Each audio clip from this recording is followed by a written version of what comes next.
இந்த வீடியோ பாருங்களேன்.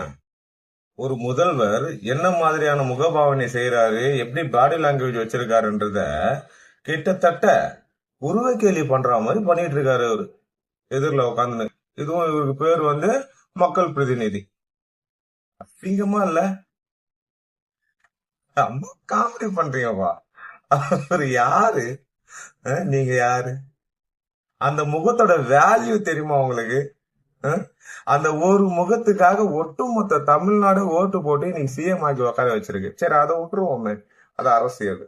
சினிமால அந்த முகத்தை பாக்குறதுக்கு இரவு பகலா காத்திருந்து படம் பாக்குறவங்க எவ்வளவு பேருன்னு தெரியுமா? எத்தனை கோடி அந்த மூஞ்சிக்கு வேல்யூன்னு தெரியுமா உங்களுக்கு? கிண்டலு. யார என்ன எதுவுமே தெரியாது. உங்க அந்த சட்டசபைன்றது உங்களுடைய வீடு, உங்களுடைய கோட்டை இல்ல? அங்க யாரு வந்தாலும் நீங்க கிண்டல் பண்ணுவீங்க, கேலி பண்ணுவீங்க. இன்னைக்கு அந்த கோட்டைக்கு அவர் தான் ராஜா. அதை புரிஞ்சுக்கீங்க முதல்ல. இல்ல, நீங்க எல்லாம் தோக்குறதுக்கு எந்த மாதிரியான பிரச்சாரமும் நாங்க செய்யவே தேவையில்லை. உங்களுடைய சட்டசபை செயல்பாடுகளோட வீடியோ எடுத்து போட்டாலே முடிஞ்சு போச்சு போல உங்க கதை. மக்கள் எல்லாம் புரிஞ்சுப்பாங்க, அதுக்கப்புறம் ஓட்டே போட மாட்டாங்க.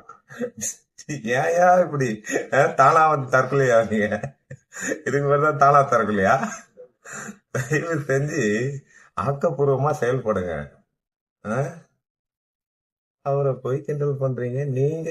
ஐயோ ஐயோ, அதுவும் உங்களை சரி வேணாம், நானும் அதை பண்ணது விரும்பல. திருந்துங்க. நன்றி.